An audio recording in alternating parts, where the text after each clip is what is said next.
안녕하십니까. 안충식 목사입니다. 이 시간에는 제5편 성경을 지혜롭게 보자를 말씀드리겠습니다. 한 달 전쯤에 성경을 관통하다라는 큰 타이틀을 가지고 매주 한 편씩을 준비하여 유튜브 방송에 올리고 있습니다. 오늘은 어떻게 성경을 관통하다를 시작하게 되었는지에 대하여 간증을 하려고 합니다. 간증을 하려는 이유는 교육자로서 성도에게 말하기 힘든 애로점과 저의 체험이 공감을 형성할 것 같기 때문입니다. 여러분들에게도 이와 같은 체험이 있기를 간절히 원하는 마음으로 말씀을 드리겠습니다.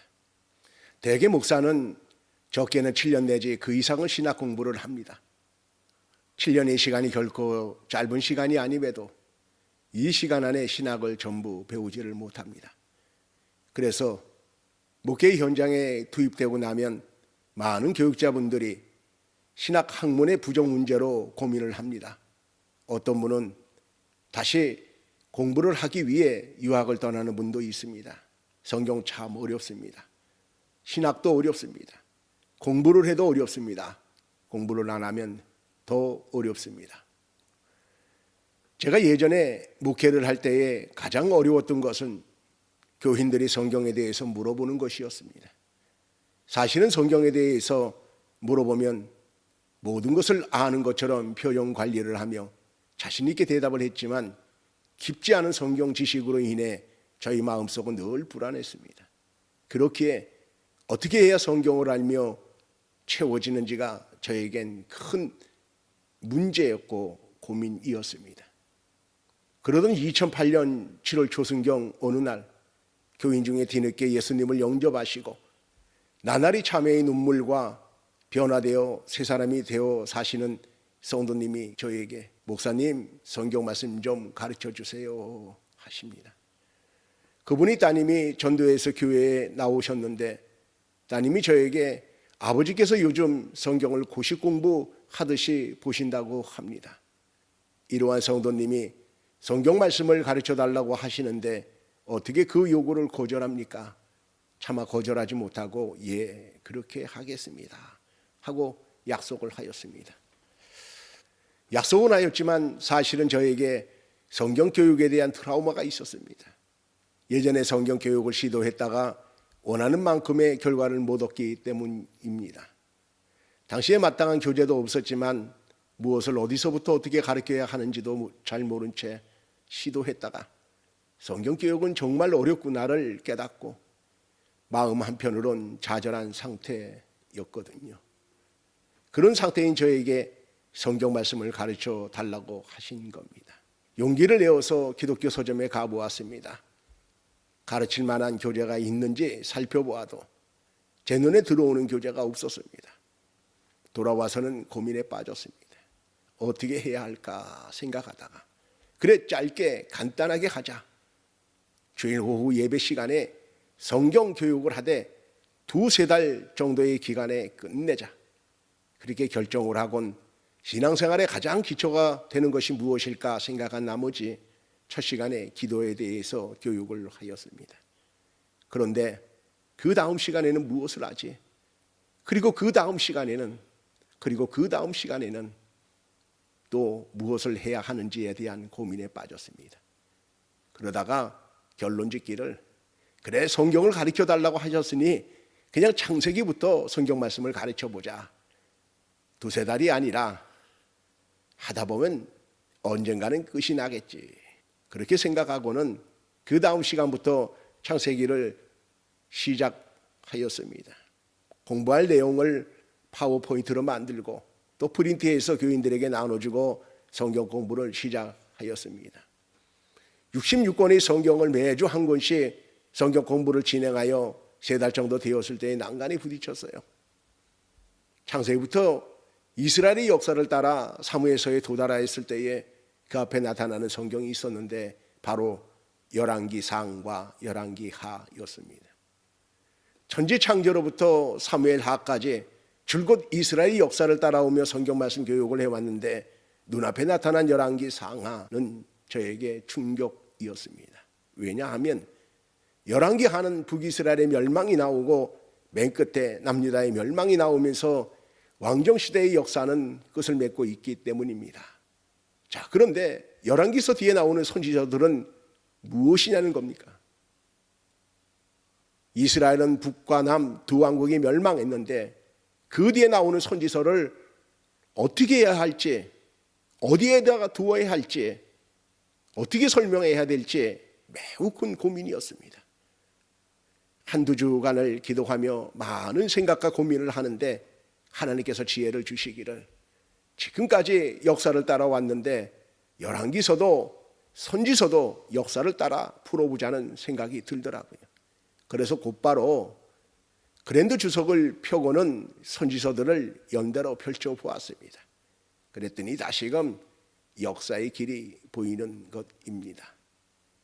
그렇게 구약성경을 끝내고 신약성경도 끝냈습니다. 2008년 7월 13일에 시작해서 2011년 3월 27일에 끝냈습니다. 그런데 말입니다, 저는 성경 말씀 교육을 통해서 얻은 것이 정말 많았습니다. 성경 말씀 교육을 들은 교인들보다 훨씬 많은 것을 얻었습니다. 정말 좋더라고요. 가르치는 자가 먼저 은혜를 받는다는 말, 그 말을 제가 체험하며 깊이 깨닫게 된 것입니다. 여러분, 목사님들이 설교를 하면 누가 가장 많이 은혜를 받는 줄 압니까? 설교를 전하는 목사님이에요. 성경 말씀 교육이 그와 같아요.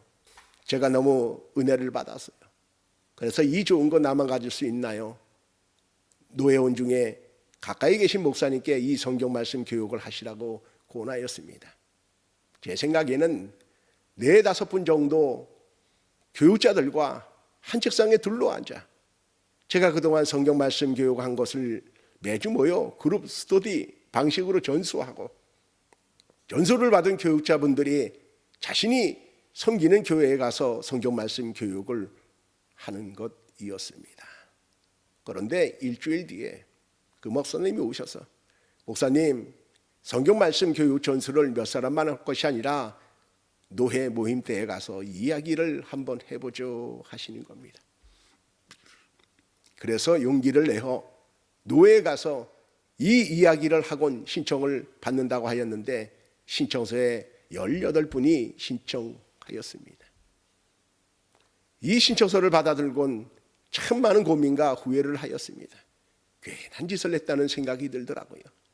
평신도에게 가르치는 것과 목사님들에게 가르치는 것은 다릅니다. 목사님들에겐 신학이 형성되어 있습니다. 또한 저보다 학벌이 높은 분도 있습니다. 그런 목사님 앞에서 가르친다, 제가 뭐길래요? 목사님들을 가르친 정도는 아니죠. 조금만 잘못해도 여지없이 질타하실 것 아닙니까? 그리고 제 신학이 검정대에 올라서는 것 아니겠어요? 그것이 참 무섭더라고요. 이런 고민 때문에 쉽게 잠을 못 자다가 잠이 들었는데 꿈을 꾸었습니다. 꿈에 예전에 다니던 교회, 제가 존경하는 담임 목사님을 외웠어요. 어디를 다녀오셨는지 허겁지겁 오시는데 보니까 낚시를 다녀오신 거예요.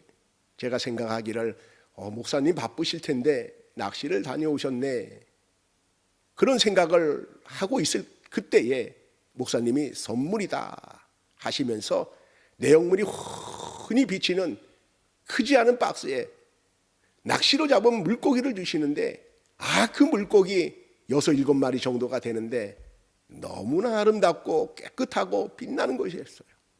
1급수도 아닌 특급수에 사는 물고기 같았어요.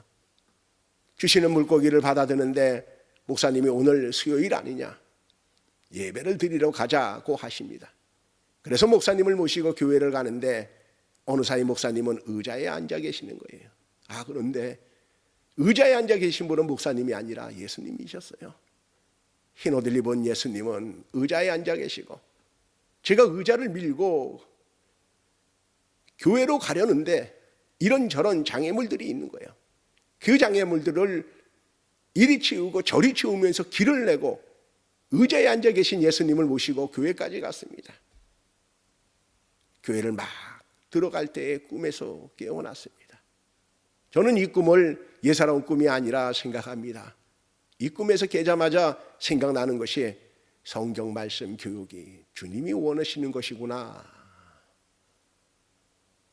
라는 것을 알았어요. 그리고 나서는 힘과 용기가 나더라고요. 또한 주신 선물 박스 안에 넣어주신 특급수에 사는 물고기는 성경 말씀 교육을 통해 양성된 제자를 의미하는 것으로 생각이 드는 것이었습니다.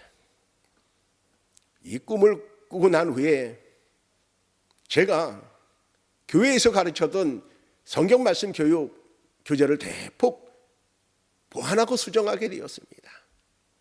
아마 4-5분 정도의 교육자와 그룹 스터디를 했다면 교재를 수정하지 않았을 거예요. 그러나 노예 목사님들 18분이 오신다고 하시는데 이 교재를 그대로 드리면 안 될 것 같아 보완하고 수정하게 된 것입니다. 앞에 보시는 화면을 좀 빠르게 넘겨보겠습니다. 이 보이는 초도 화면은 2008년 성경 말씀 교육을 할 때 처음 당시의 화면입니다. 처음에 만든 화면은 완전 초보가 만든 화면입니다. 그런데 한 2년을 매주 작업을 하다 보니 성경 말씀 교육이 끝날 때쯤 세련된 화면이 만들어지더라고요. 자, 이 화면이 두 번째 만들어진 화면입니다. 처음 것과 비교해 봤을 때 상당히 많은 그러한 차이가 있습니다.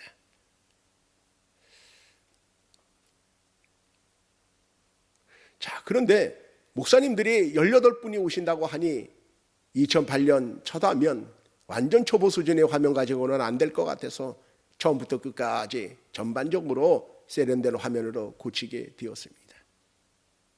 한 10개월 정도로 책상 앞에서 꼼짝하지 않고 작업을 했어요.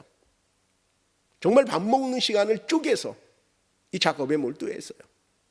그때 하나님께서 저에게 들어 부으시는 겁니다. 생각이 막 떠오릅니다. 떠오르는 대로 작업을 하면 그대로 완성되어지는 거예요.